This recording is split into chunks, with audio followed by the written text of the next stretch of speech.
He paid off all his debts, but now he can no longer remember the sound of his child calling him Papa.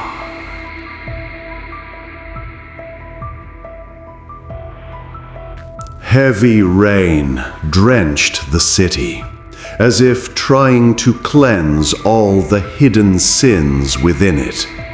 But for Andika, the rain was merely a bleak backdrop that emphasized his desperation. From the window of his cramped, damp room, he watched the puddles on the street overflowing, his own shadowy reflection in the glass seeming to stare back at him with contempt. A pile of bills was scattered on the rickety wooden table, each one stamped with final notice or legal sanctions in bold, threatening letters. His breath was heavy, his chest tight with a burden that grew more unbearable each day, a feeling of being trapped with no visible way out.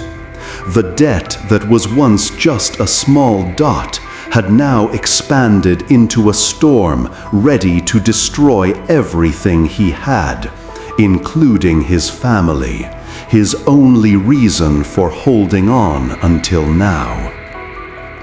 His mind drifted to Salma, his wife, who had faithfully stood by him through good times and bad, and their little daughter Naya, who was innocent and unaware of the complex problems her parents faced. Naya's ever-cheerful face with its beaming smile was the only light in his dark life, a blessing he felt he didn't deserve given his failure as the head of the family. Several times he had caught Salma secretly crying in the kitchen, trying to hide her tears by blaming the onions, but Andika knew it was a cry of deep sorrow. He felt he had betrayed their trust.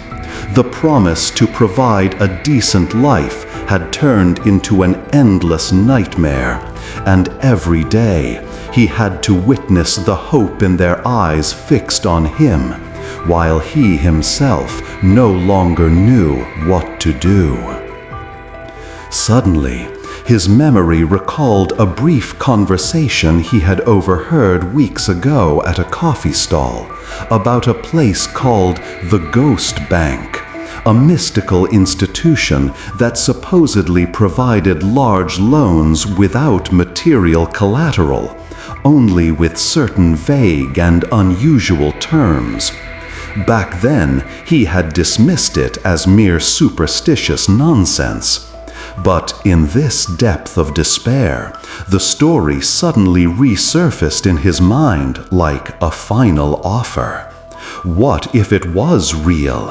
What if there was a way to quickly pull his family out of this black hole, even if it meant walking a dark and unnatural path? These questions began to gnaw at his sanity, tempting him with false promises that might lead to disaster. With trembling hands, Andika opened the drawer of his old desk and pulled out a yellowed piece of paper he had hidden, a small pamphlet without a bank name or clear address, only bearing the words "Ghost Bank, Financial Solutions Without Limits," with a strangely formatted phone number below it. He didn't know why he had kept this pamphlet, perhaps a hidden instinct that one day he would reach a point where he would consider irrational things. He stared at the phone number for a long time, his heart conflicted between the desire to save his family and the fear of consequences he didn't understand. Was this a way out, or was it a gateway to hell that he himself was opening wide for himself and those he loved? Finally, with a rushed breath and a pounding heart, Andika picked up his phone and entered the mysterious number, digit by digit. Each button press felt like a step past the point of no return, a decision that would change his life forever. He pressed the call button, and before the first ringtone sounded, he closed his eyes, hoping this was all just a nightmare he would soon wake from. However, the flat, cold dial tone assured him that this was very real, and his terrifying journey into an unknown world was about to begin, drawing him into a labyrinth of horror from which he might never find an exit. The phone connected with a final click, and Andika was left stunned, still holding his phone, which now only emitted a busy tone. The monotonous, mechanical voice still echoed in his head, repeating the strange instructions. Come alone. Do not tell anyone. Bring identification documents at exactly 0300. The instructions felt like a sinister ritual, not a normal banking procedure. Maya, his wife, approached with a worried expression, her eyes fixed on Andika's pale face. "Who was that, Deke? What's wrong with you?" she asked softly, touching Andika's cold arm. Andika shivered, trying to hide his unease. "It's nothing, dear, just another debt collector," he lied hoarsely, avoiding Maya's gaze that seemed to read his thoughts. Maya didn't believe him. She had known her husband long enough to recognize every change in him. "Don't lie to me, Deke. I see your face. It's like you've seen a ghost. Tell me what's happening," she insisted, her voice beginning to tremble.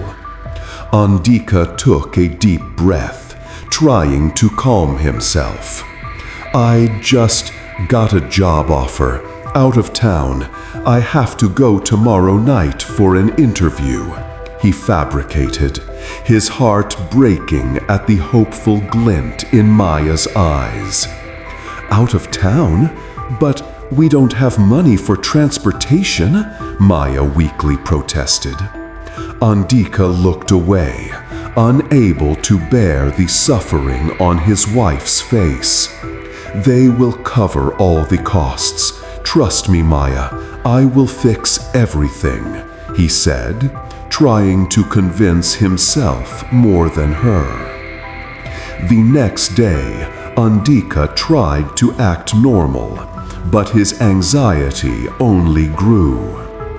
Every time Leela, his little daughter, laughed joyfully, his chest tightened with guilt. "Papa, read me a story," Leela pleaded sweetly, as Andika put her to bed for her nap. Andika forced a bitter smile and picked up Leela's favorite storybook.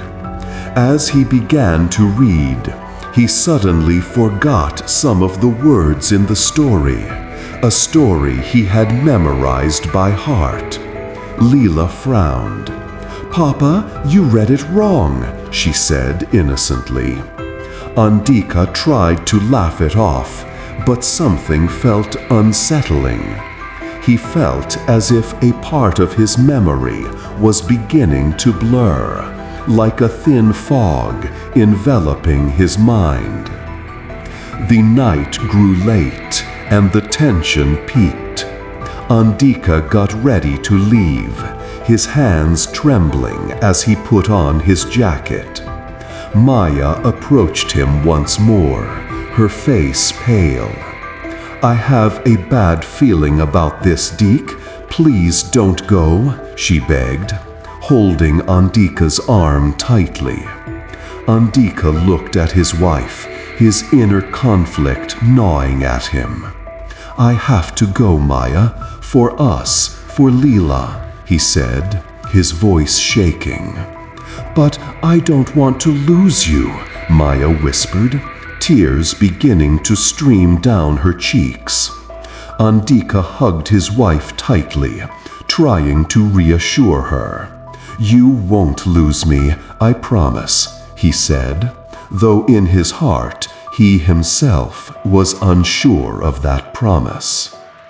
At exactly 02:30, Andika was already at the specified location, a creepy old building at the edge of the city. The surroundings were eerily silent, illuminated only by the sinister light of the full moon. The night wind whispered through the trees, as if warning him to leave. With heavy steps, Andika approached the door of the building, his heart pounding wildly. As he reached out to knock, a voice from inside suddenly spoke. "Come in, Mr. Andika. We've been expecting you." The voice sounded different from the one on the phone, more human, yet somehow more terrifying. Andika took a deep breath, then pushed the door open, stepping into the darkness that would change his life forever. The old wooden door creaked slowly as Andika pushed it open, as if the building itself was groaning in protest at his presence.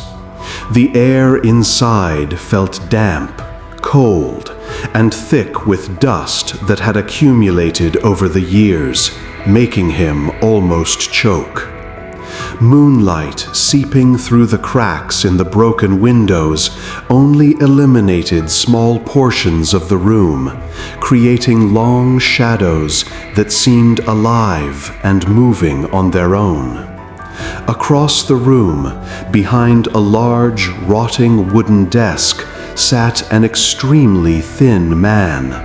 His face was unclear, hidden in the shadows, but a pair of sharp, gleaming eyes reflected the dim light, staring at Andika without blinking. "Welcome, Mr. Andika. Please have a seat," the man said in a flat yet piercing voice, pointing to a wooden chair across the desk. The chair looked fragile, as if it would shatter into pieces if sat upon. Andika cautiously stepped closer, his feet causing the wooden floor to creak with each step. The atmosphere in the room felt so oppressive it was hard to breathe. Is this really the Ghost Bank?" he asked, his voice trembling as he glanced around the empty, dirty room. The man behind the desk smiled faintly, a smile that didn't reach his cold eyes. "Indeed, I am the officer from the Ghost Bank. You've come seeking a financial solution, haven't you?" he said, pulling out a piece of ancient, yellowed paper from the desk drawer. The paper looked old and brittle, with faded writing, but Andika could make out words like agreement, loan, and interest written in elegant yet threatening script. The officer placed the paper on the desk and slowly pushed it toward Andika. "Before we proceed, there are a few things I need to explain," the officer said, placing both hands on the desk. "The loan we offer is not like ordinary loans. There is no property collateral, no interest in the form of money. What we require as collateral is memories. Andika frowned, confused. Memories? What do you mean? The officer nodded slowly. Yes, memories.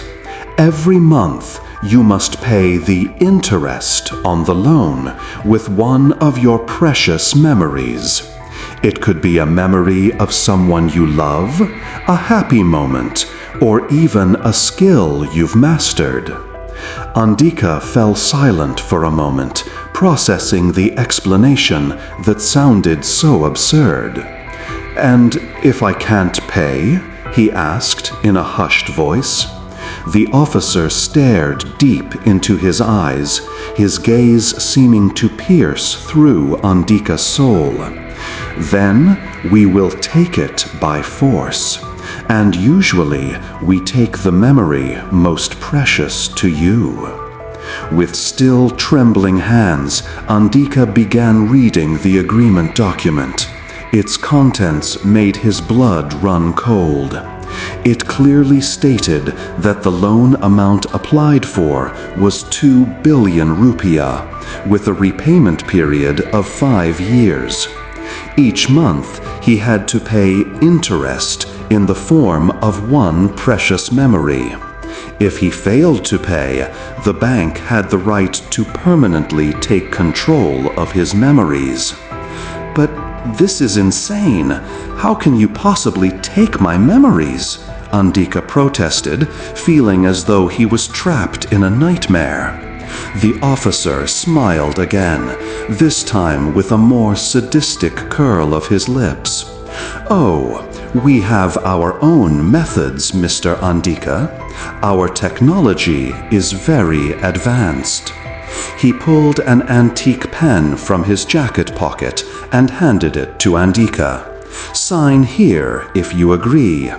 But remember, once you sign, there is no turning back." Andika stared at the pen, then looked around the eerie, empty room. His thoughts drifted to Maya and Leela, to his promise to provide a decent life for them. In the depths of his despair, with a heavy heart full of doubt, he finally grasped the pen. His hand still shook, but he tried to steady himself. "For Maya and Leela," he whispered in his heart, before scrawling his signature on the agreement that might mark the beginning of his life. As the ink dried, a strange sensation suddenly washed over his entire body, as if something had been ripped out from within him, leaving a strange and terrifying emptiness. The officer took back the signed document, smiling with satisfaction. "Congratulations, Mr. Andika.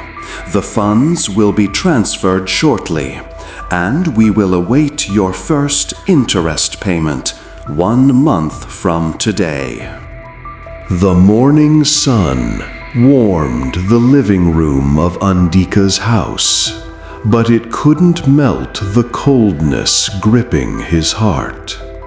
He woke up with a strange feeling of emptiness, as if something was missing from him, but he couldn't remember what. In front of him, Maya was patiently feeding Leela her breakfast, a scene that would normally make him smile happily. But this morning, something felt different. "Papa, want to be fed too?" Leela grinned coyly at him. Andika forced a smile, but there was an odd void in his chest. "No thanks, sweetheart. Papa's a grown-up," he replied while stroking Leela's head, trying to feel the warmth he usually felt when touching his little daughter. Maya looked at him with a concerned gaze. "Are you okay, Dick? You look strange since this morning," she asked while touching Andika's hand. The touch felt foreign, even though he knew this was his wife of 8 years. Shortly after, Andika's phone vibrated. A bank notification appeared on the screen. A transfer of 2 billion rupiah had arrived. His blood ran cold. This wasn't a dream. It was all real. "What's that, Dick?" asked Maya curiously. With trembling hands, Andika showed his phone to Maya. "Look, dear, I got a big project. Our financial problems are solved," he said, trying to sound happy, but his voice came out flat. Maya gasped, her eyes widening. Two billion? But where did this come from, Dick?" she asked with a mix of shock and worry. Andika avoided his wife's gaze. "From a client I contacted yesterday. They paid up front for a big design project," he lied, feeling nauseous with his own deception. Maya still looked doubtful, but then hugged him tightly. "Thank God, finally our prayers are answered," she said with a trembling, emotional voice. But in that embrace, Andika couldn't feel anything but emptiness. The following days passed quickly. Andika immediately paid off all his debts, paid the down payment on the house they'd been renting, even bought new toys for Leela. But something strange started happening. One afternoon, while Maya was cooking in the kitchen, Andika suddenly couldn't remember what special recipe his wife always cooked every Friday night. "Mom, what are we eating tomorrow Friday?" he asked Maya. Maya turned with a surprised face. "That favorite soy sauce chicken recipe of yours, the one you always request every Friday. Did you forget?" Andika shook his head, pretending to laugh. "Oh right, been too busy, a bit forgetful."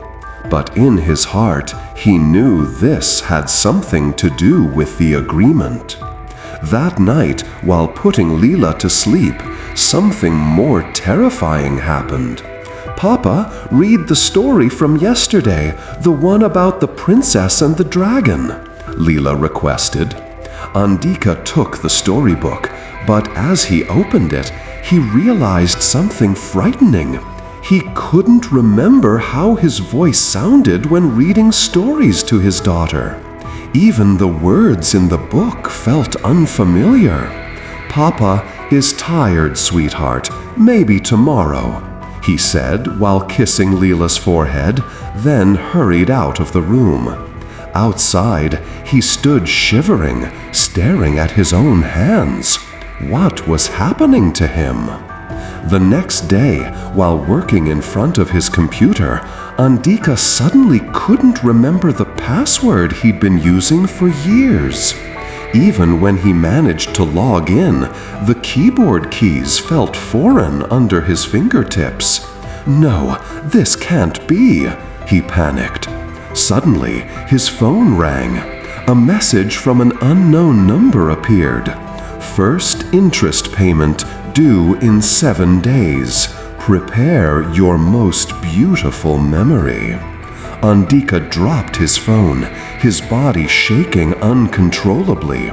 He stared at the family photo on his desk, a photo where they were all smiling happily. But the most terrifying thing was, right now, he couldn't remember when and where that photo was taken. Parts of him were truly beginning to be erased, and he could do nothing but wait for the terrifying moment when he would have to pay the price for his own greed. The growing fear made it impossible for Andika to concentrate on his work. Every time he tried to remember something simple, like a coworker's name or a meeting location, his mind felt empty and foggy. One afternoon, when he returned from work, Maya greeted him with a worried expression. "Dick, we need to talk," she said seriously, leading Andika to the living room. Leela was busy watching cartoons in her room, giving them privacy to talk. "What's really been happening to you lately?" asked Maya, her eyes full of concern and anxiety. "You forgot our anniversary last month. You don't remember the song you always sing to Leela, and yesterday you called me by the wrong name." Andika felt his chest tighten. He hadn't realized he'd called Maya by another name. His beautiful memories were slowly eroding, and he couldn't tell Maya. I'm just tired, Maya. The workload is heavy." Andika tried to defend himself, but his voice sounded hollow even to his own ears. Maya shook her head, tears welling in her eyes. "This isn't just about being tired, Andika. I feel like I'm losing you bit by bit. You're here, but you're not really here."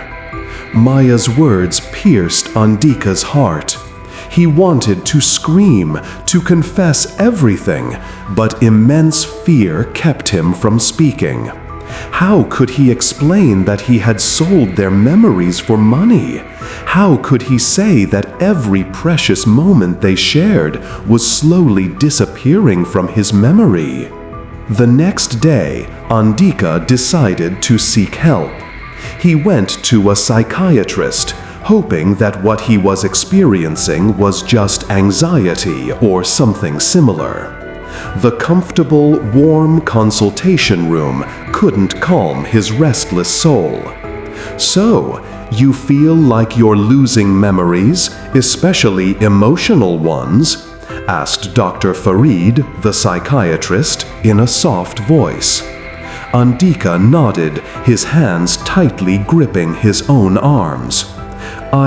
I'm starting to forget important things. I forget how to sing lullabies to my daughter. I forget my wedding vows. And even, I sometimes forget my wife's name," he said with a trembling voice. Dr. Farid noted something calmly, then looked at Andika attentively. "Can you tell me in more detail? Has there been any traumatic event or significant change in your life recently?" Andika almost told him everything about the ghost bank, but he changed his mind. How could a psychiatrist believe such a mystical story? He would surely be considered insane. After the unfruitful consultation session, Andika walked out of the clinic feeling empty. His mind returned to the warning from the librarian. No one could help him. As he walked along the sidewalk, suddenly an old beggar approached him. "Give some alms, sir," the beggar asked in a hoarse voice. Andika took a bill from his wallet, but as he was about to give it, the beggar suddenly grabbed his hand tightly. The old eyes stared sharply at him. "Be careful, young man. You carry a black shadow that will slowly consume you," the beggar whispered in an eerie voice. Andika was startled, pulling his hand back. What do you mean?" he asked, his heart pounding. The beggar shook his head, then walked away, muttering, "What is lost will not return. What remains are only false memories." Those words continued to echo in Andika's ears, deepening his fear. That afternoon, when Andika arrived home, Maya was cooking in the kitchen. The aroma of the food that should have been familiar felt strange to him. "I cooked your favorite soup, Dick," Maya said with a smile. Andika tried to remember. Was soup really his favorite? He wasn't sure. Even the hunger he should have felt didn't come. During dinner, the most frightening incident occurred. Leela suddenly cried, "Papa, why doesn't Papa kiss Mama before eating anymore?" she asked in a small voice. Andika was stunned. He saw Maya trying to hide her tears. He didn't remember at all the habit of kissing his wife before meals. The habit he had done for years was gone from his memory, as if it had never existed. That night, Andika sat alone on the balcony, staring at the dark night sky. His phone vibrated, a message from an unknown number. "First interest payment due tomorrow. Prepare your most beautiful memory." Andika closed his eyes, trying to remember what the most precious memory of his life was. He tried to remember his wedding day, but only blurry images without emotion came to mind. He tried to remember Leela's birth, but he couldn't recall the emotion and happiness he should have felt. All that remained was a story he knew had happened, but without soul, without meaning. He realized he wasn't just losing memories, but also the ability to feel the love and happiness he once had. The emptiness within him grew deeper, and he knew that tomorrow that emptiness would increase again. Andika woke up from his sleep, drenched in cold sweat. He had just had a terrifying nightmare. In his dream, he stood in front of a mirror, but the reflection staring back wasn't his own, but that of a hollow, empty stranger. Even more frightening, Maya and Leela stood beside him, but they appeared like ghosts, transparent and formless, as if they were slowly disappearing from his life. Andika gazed at Maya sleeping beside him. Her peaceful face in sleep made his chest feel tight. He still remembered how much he loved this woman, but that feeling now seemed distant, like a memory from long ago. With a heavy heart, he reached for his phone and opened their digital photo album. Photos from the past were neatly arranged, but something was wrong. Some photos looked blurry, the faces in them hard to recognize, as if the memories themselves were fading. The next morning, Andika decided to seek help. He went to a psychiatrist, hoping that what he was experiencing was just anxiety or something similar. The consultation room was comfortable and warm, but it couldn't calm his restless soul. "So you feel like you're losing memories, especially emotional ones?" asked Dr. Farid, the psychiatrist, in a gentle voice. Andika nodded, his hands gripping his own arms tightly. I'm starting to forget important things. I forget how to sing lullabies to my daughter. I forget my wedding vows, and even I sometimes forget my wife's name," he said with a trembling voice. Dr. Farid noted something calmly, then looked at Andika attentively. "Can you tell me in more detail? Has there been any traumatic event or significant change in your life recently?" Andika almost told him everything about the ghost bank, but he held back. How could a psychiatrist believe such a mystical story? He would surely be considered insane. After the unproductive consultation session, Andika walked out of the clinic feeling empty. His mind returned to the librarian's warning. No one could help him. As he walked along the sidewalk, an old beggar suddenly approached him. "Some alms, sir?" the beggar asked in a hoarse voice. Andika took out a bill from his wallet, but as he was about to hand it over, the beggar suddenly grabbed his hand tightly. The old eyes stared sharply at him. "Be careful, young man. You carry a black shadow that will slowly devour you," the beggar whispered in an eerie voice. Andika was startled, pulling his hand back. What do you mean?" he asked, his heart racing. The beggar shook his head, then walked away muttering, "What is lost will not return. What remains are only false memories." Those words continued to echo in Andika's ears, deepening his fear. That afternoon, when Andika arrived home, Maya was cooking in the kitchen.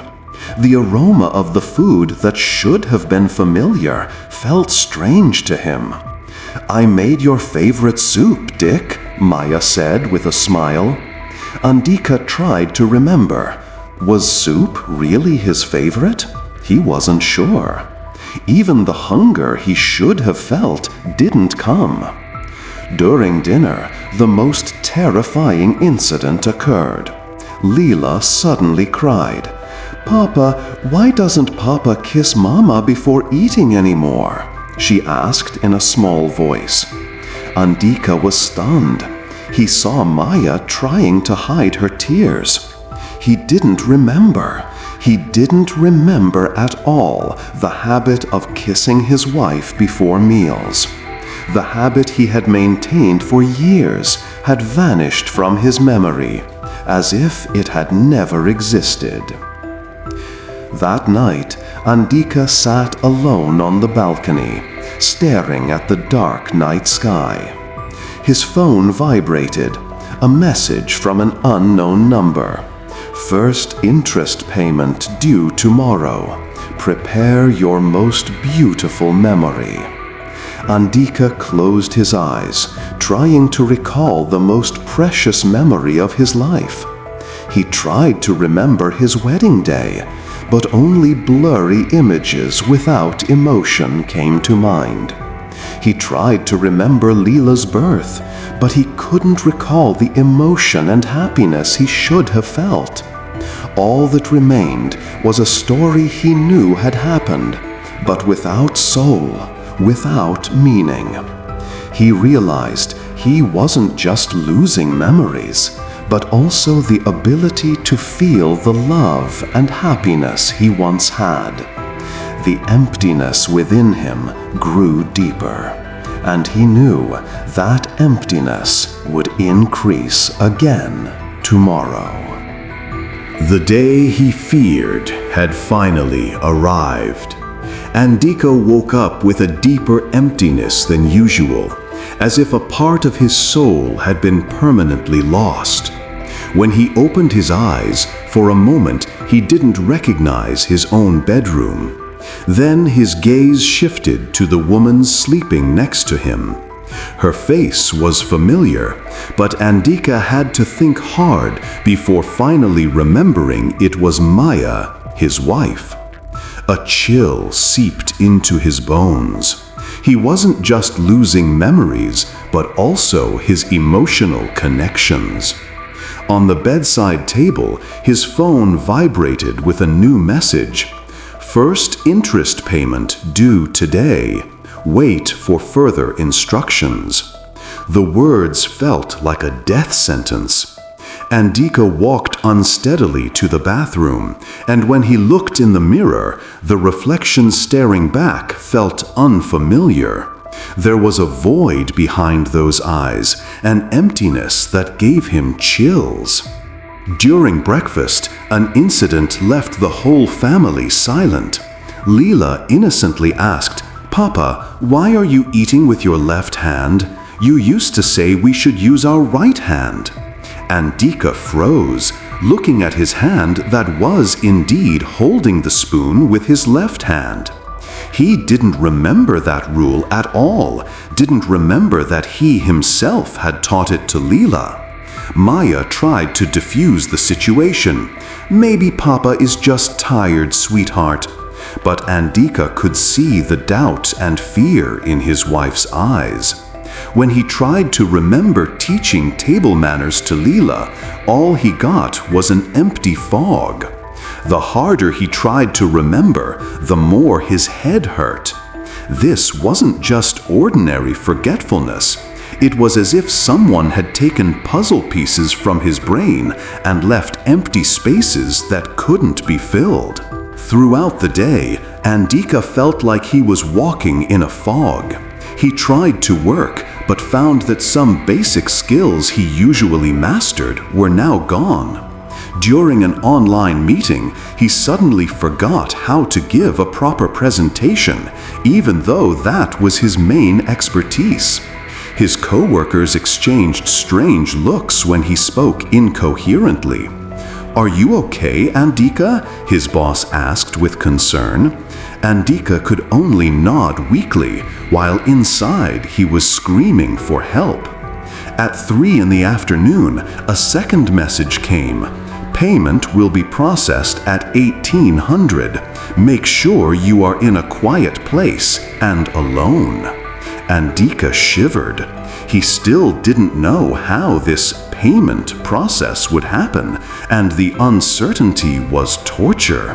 At 5:30 p.m., Andika decided to leave work early. When he got home, he found Maya helping Leela get ready for dance class. "Papa, look at my new uniform," Leela exclaimed cheerfully.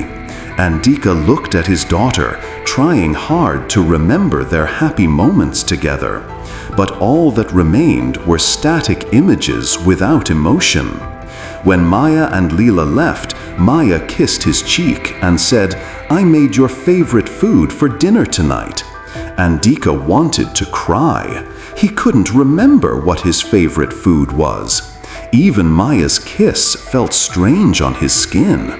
When the door closed and he was alone, a piercing silence enveloped the house. Andika sat on the sofa, watching the clock. The seconds ticked by slowly, each one a form of torture. Right at 6 p.m., everything happened quickly. Suddenly, Andika felt a strange sensation in his head, as if something was being pulled from his memory. Then, a memory appeared clearly in his mind, the memory of the day Leela took her first steps. He could perfectly see how cute little Leela was toddling unsteadily, Maya's cheerful laughter, and the pride that once filled his heart. But then, the memory began to fade, like a video being re-recorded in poor quality. The colors faded, the sounds disappeared, and finally, only a faint shadow remained. Andika desperately tried to hold on to that memory, but it was useless. When the process was complete, tears streamed down his cheeks. He knew that beautiful memory was gone forever. All that remained was the knowledge that the event had happened, without being able to feel the happiness that once accompanied it. And the most terrifying thing, he just realized this was only the first payment. There were still 59 more months to endure. Andika sat frozen on the sofa for hours after the payment occurred. His body felt frail, his soul emptier than ever before. He tried to force himself to remember the moment Leela first walked, but all that remained was an empty fact, a narrative without emotion, without living images, without warmth, like reading a summary of someone else's story. When Maya and Leela returned home, Maya immediately sensed something was wrong. "Dick, are you okay? You look pale," she said, sitting beside Andika and placing a hand on his forehead. Her touch felt ordinary. Andika no longer felt the vibration of love he used to feel every time Maya touched him. I'm just tired, Maya," he murmured, avoiding his wife's gaze. Leela, watching from a distance, suddenly said in a small voice, "Papa, why don't you hug Mama like you usually do?" The innocent question pierced straight through Andika's heart. He didn't even remember that it was his habit. The next day, the emptiness began affecting his daily life in more tangible ways. During a work meeting, Andika suddenly couldn't remember standard procedures he had used for years. A younger colleague had to help him finish his presentation, and Andika saw pity in his coworker's eyes. "You need some rest, Andika," his boss said after the meeting. "Take a few days off." Andika could only nod weakly. He knew this wasn't ordinary fatigue. That afternoon, he tried to pursue his old hobby, gardening. But what happened next horrified him.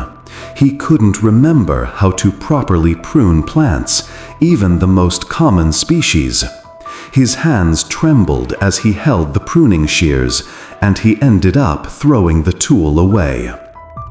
Every lost memory wasn't just a memory, but also skills, habits, and parts of his personality.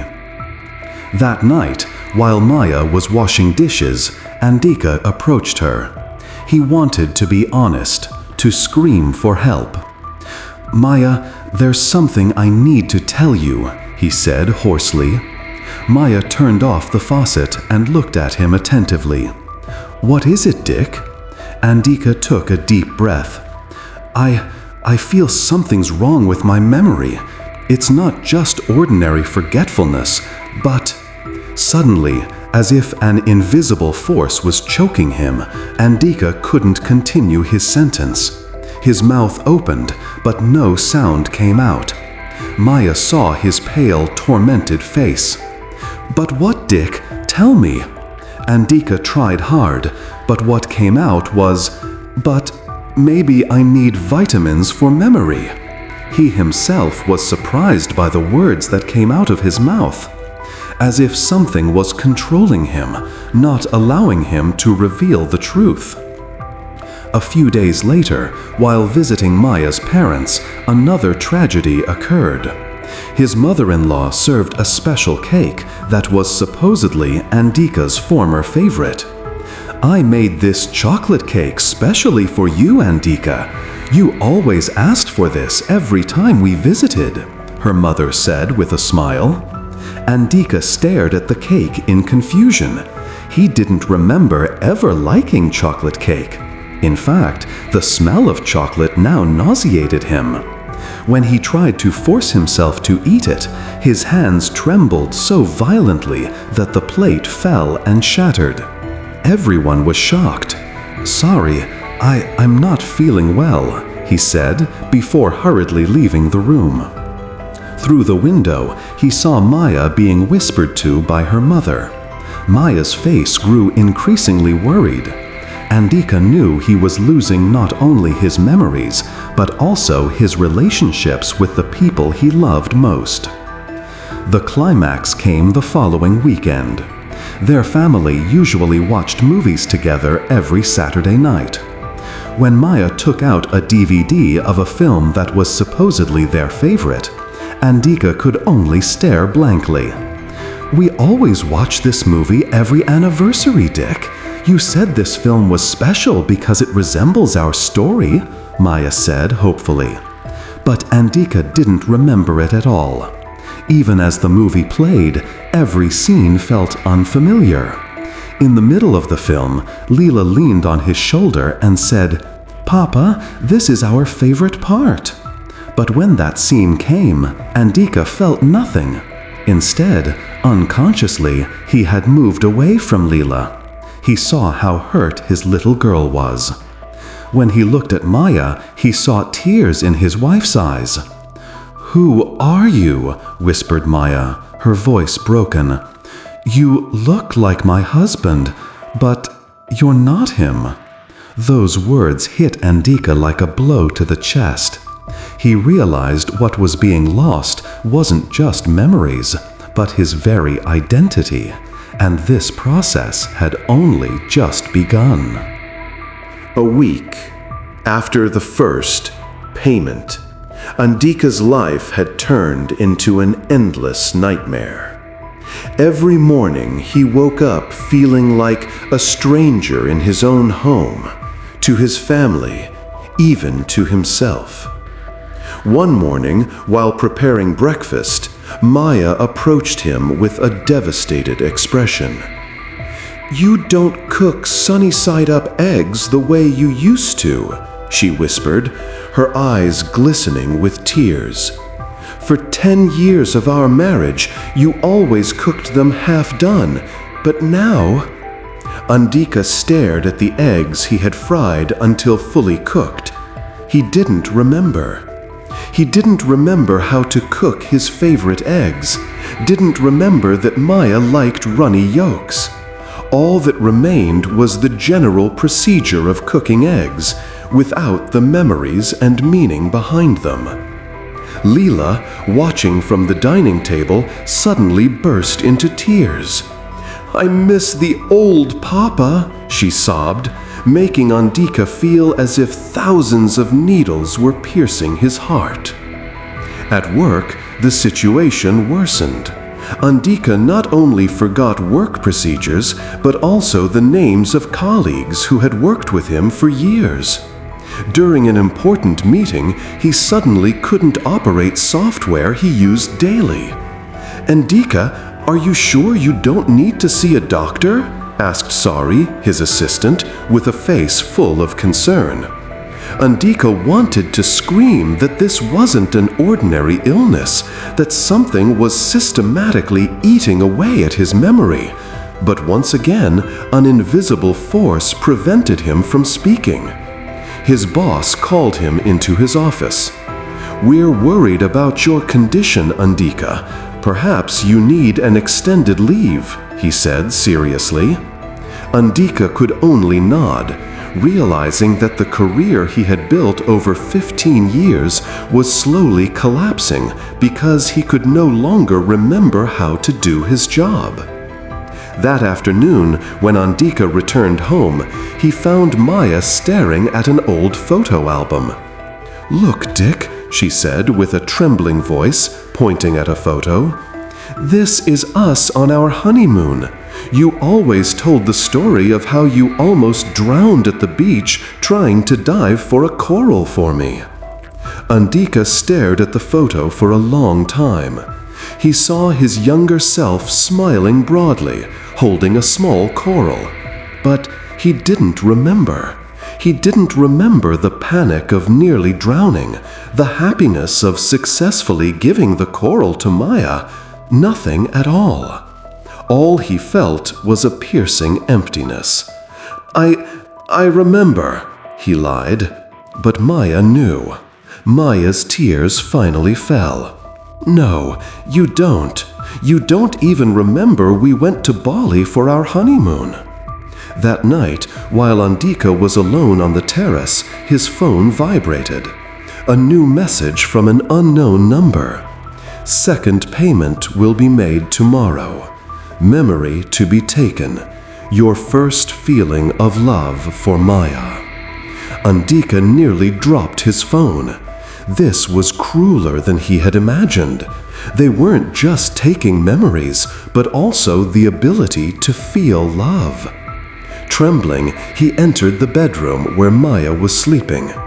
He looked at his wife's face, trying hard to remember the feeling of love that was once so strong. He knew cognitively that he loved this woman, but could no longer feel it. Andika cried silently, realizing that tomorrow, even the knowledge of what it felt like to love Maya would be gone forever. The next morning, precisely at 6 a.m., the process happened again. Andika suddenly remembered the moment he first realized he loved Maya, when they were sheltering from the rain at a bus stop and Maya laughed freely as the rainwater soaked her hair. At that moment, he knew she was the woman he wanted to spend the rest of his life with. The memory felt so vivid and real, full of love's vibrations and happiness. But slowly, its colors faded, its sounds disappeared, and most importantly, that feeling, the powerful feeling of love that once filled his entire chest, began to evaporate. Andika desperately tried to hold on to it, screaming in his heart. But it was useless. When the process was complete, he stood in front of the bathroom mirror, and for the first time, he didn't recognize the reflection staring back. All that remained was a stranger who knew he was supposed to love his wife, but couldn't remember what it felt like. And when Maya kissed his cheek, Andika felt nothing. The emptiness was now complete. The void, left by the loss of the feeling of love, was more terrifying than Andika could have imagined. He now looked at Maya and Leela as if they were two strangers who happened to live in the same house. Every smile from Maya, every hug from Leela, no longer triggered any emotional response in his heart. There was only a cold, barren wasteland. One afternoon, Leela cried after falling off her bicycle. Andika saw it, logically knowing that as a father he should comfort her, but there was no surge of affection that made him immediately run over. He just stood there, until Maya, who looked panicked and confused by his attitude, rushed to Leela. "Papa, why doesn't Papa care?" Leela's sobbing made Maya look at Andika with a gaze that was no longer anxious, but starting to distance herself. "I don't understand you anymore, Andika," Maya whispered that night, her voice broken. Andika could only remain silent. How could he explain that he no longer had the capacity to care? The next day, despair peaked. Andika returned to the old building where he had signed the contract. He slammed the wooden door, shouting until his voice was hoarse. "I want to cancel the contract! I want my memories back!" The room was empty and silent, filled only by the echo of his own shouts. There was no officer, no desk, as if their previous meeting had been a hallucination. In his desperation, a voice whispered directly into his mind, sending chills down his spine. "The agreement cannot be cancelled, unless—" Andika froze. "Unless what?" he shouted into the empty room. "Unless you repay the entire loan, plus the interest, in one lump sum." "But how? I don't have that much money." "Not with money," the voice whispered coldly, "but with equivalent memories. You must find a replacement." The words, "find a replacement," rolled around in Andika's mind throughout his journey home. He was almost hit by a car because of his chaotic thoughts. What did it mean? Did he have to drag someone else into the same hell? When he got home, his gaze fell on a pair of Leela's small shoes neatly arranged on the rack. A terrifying thought, one that would never have crossed the mind of the old Andika, suddenly emerged. What if? He immediately dismissed the evil thought, disgusted with himself. But the seed had been planted. He looked at Maya, who was sound asleep on the sofa from exhaustion, and for the first time, what he felt wasn't emptiness, but a cold calculation. That night, he received another message. Not a payment schedule, but an offer. We can return one memory of your choice, as a gesture of goodwill. Choose one. Andika's heart raced. This was like a drop of water in the desert for a thirsty man. Without a second thought, he chose the memory of his wedding day. A few seconds later, like a burst of clear water, the memory flooded his mind. He remembered how nervous he was, how beautiful Maya looked in her wedding dress, the vows they exchanged, and the immense, sincere love he felt. He cried, sobbing in the bathroom. However, the tears of happiness only lasted 10 minutes. Slowly, the memory began to fade again, like a video being re-recorded in worsening quality, until it disappeared completely, leaving a void that was even deeper and more painful than before. It was the cruelest torture he had ever experienced, given a glimmer of hope, only to have it snatched away again. The next morning, Andika woke up with swollen eyes and a transformed resolve.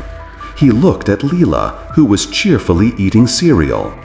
In the past, this sight would have made him smile happily. Now, all he could think was, she still has so many memories, memories that could save me. His face, once warm, was now cold and unfeeling. Maya, who was bringing a glass of juice to Leela, suddenly stopped and stared at him for a long time. Her eyes were no longer sad or confused, but full of fear. "Andika," she whispered, her voice barely audible, "what have they done to you?" Andika didn't answer. He just looked away, because behind his empty eyes, a dark intention had now grown. The search for a replacement had begun, and his personal hell was ready to consume someone else. The thought of making someone his replacement festered in Andika's mind like a cancer, eating away at his sanity. He sat in his car, watching the bustling traffic, and for the first time, the people around him were no longer fellow human beings, but a pool of potential assets he could use to buy back his soul. A young mother pushing a stroller, an old man selling newspapers, a young executive rushing by. They were all potential candidates. Disgust for himself still lingered, but it was now buried under a twisted survival instinct. "This is their fault," he whispered to his reflection in the rearview mirror, trying to justify himself. "They're the ones who offered this contract. I'm just a victim trying to save myself." But deep down, he knew he was dancing with the devil, and he had little desire to stop. While at a convenience store, a small test occurred. A teenage cashier looked extremely tired and stressed, his eyes swollen, likely from family financial troubles. "Perfect," a cold voice whispered in his head. "He's desperate, easy to lure." Andika bit his lip until it nearly bled. He imagined the boy's fate, trapped in the same terrible cycle. As he paid, he noticed the name on the cashier's ID, Kevin. Andika almost started a conversation, offering a solution to Kevin's money problems. But when Kevin looked at him innocently while handing back his change, the last remnants of Andika's humanity rebelled. He grabbed his purchases and left quickly, his heart pounding. He wasn't ready. Not yet. Back home, Maya seemed to have reached a decision. Her belongings were packed in several boxes. "Leela and I will stay at my mother's for a while," she said flatly, without emotion. She was no longer angry or sad, just tired. "I don't know what's happened to you, Andika, but I can't let Leela grow up watching her own father become a stranger." Andika watched Leela hugging her teddy bear, the one he had once struggled to buy for her.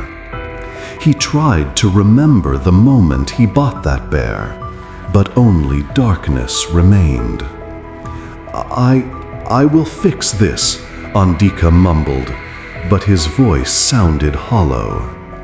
Maya sighed. "I'm not sure there's anything left to fix, Dick. You're not here anymore." Those words felt like a final blow. The door closed, and Andika was completely alone. The solitude no longer hurt. It was just empty. That night, in his deepest loneliness and despair, Andika scrolled through his social media. He searched for people who seemed to be in financial trouble. A high school friend complaining about being laid off. A former colleague whose business had gone bankrupt. Even a distant cousin posting about mounting debt. He was like a predator selecting his prey. His gaze finally settled on a man named Rudy, an old college friend who had once been close to him. Rudy had just posted a gloomy status. "Life is about choices, but sometimes all choices are dead ends. Maybe it's better if I just give up." In the comments, many offered comfort, but no one offered a real solution. A wicked plan began to form in Andika's mind. He would meet Rudy. He would be the savior Rudy needed. He would offer the same solution he had once received. With cold hands, Andika typed a message to Rudy. "Rud, saw your status. I have a solution. Can we meet tomorrow?" He pressed send without hesitation. As the message was delivered, he felt something that remained within him. Perhaps his conscience finally die. He stood up and faced the mirror. What he saw was no longer Andika, Maya's husband and Lila's father. What he saw was a new recruitment officer for the Ghost Bank, a recruiter who would trap others so he could be free. A thin, cold smile spread across his lips. He had accepted his new role. The void within him was now filled by genuine malicious intent. The hunt had begun. The meeting with Rudy took place in the same old coffee shop where Andika had first heard the whispers about the Ghost Bank. Andika arrived early, sitting in a dark corner, his fingers incessantly tapping the worn wooden table. When Rudy arrived, his weary face and hunched posture made him look a decade older. "Thanks for meeting me, Dick," Rudy said in a hoarse voice, shaking Andika's hand. The handshake felt cold. "I'm at a dead end. Debts everywhere. My wife is threatening divorce, and the kids need school fees." Andika listened with a carefully controlled expression, displaying a fake, sympathetic smile. In his heart, he saw Rudy only as a ticket to his own freedom. "I understand your position, Rude. I've been there," Andika said, beginning the monologue he had rehearsed. His voice was soft, persuasive, full of subtle falsehoods. "But I found a solution, a special loan, no collateral, no bank interest." Rudy listened skeptically, yet there was a small glimmer of hope in his dull eyes. "Impossible, Dick. There's no such thing as an interest-free loan." Andika smiled, a smile that didn't reach his empty eyes. "This isn't an ordinary bank, Rude. It's a special institution. They helped me when all doors were closed." Slowly, like a spider weaving its web, Andika began recounting a twisted version of his experience, portraying the ghost bank as a blessing, deliberately omitting the parts about losing memories and his family's destruction. Rudy grew interested. "But what are the requirements? There must be some." Andika took a deep breath, playing his role perfectly. "They don't ask for material collateral. What they require is commitment. They will help you, and in return, you must agree to help others in the future, as I'm doing now." It was the most heinous lie. Andika disguised replacement as helping others, wrapping poison in a package of charity. He saw doubt in Rudy's eyes and quickly added, "I've paid off all my debts, Rude. The house, the car, everything. Just look at my condition now." He showed off his expensive phone and the car keys he'd parked outside. The display of material wealth was the final successful bait. Finally, with eyes shining with restored hope, Rudy nodded. "All right, I trust you, Dick. I'll try it." Andika felt a bitter, stinging victory in his chest. He handed Rudy a piece of paper, a copy of the instructions he had once received. "Go to this address, alone. Don't tell anyone." As Rudy took the paper, Andika felt a strange sensation, as if a bond had been severed from him, and a faint warmth began creeping back into his fingertips. A small, insignificant memory of the day he and Rudy had cheated together during an exam suddenly appeared clearly in his mind. It was payment. Rudy's soul had become the currency to redeem a small part of his own. The next day, Andika sat in his silent home, waiting. His phone rang. A message from the ghost bank. "New contract signed. As compensation, some of your memories will be returned." A wave of memories then flooded Andika. Memories of his wedding, Leela's birth, happy moments with Maya. He laughed and cried simultaneously, feeling life returning to him.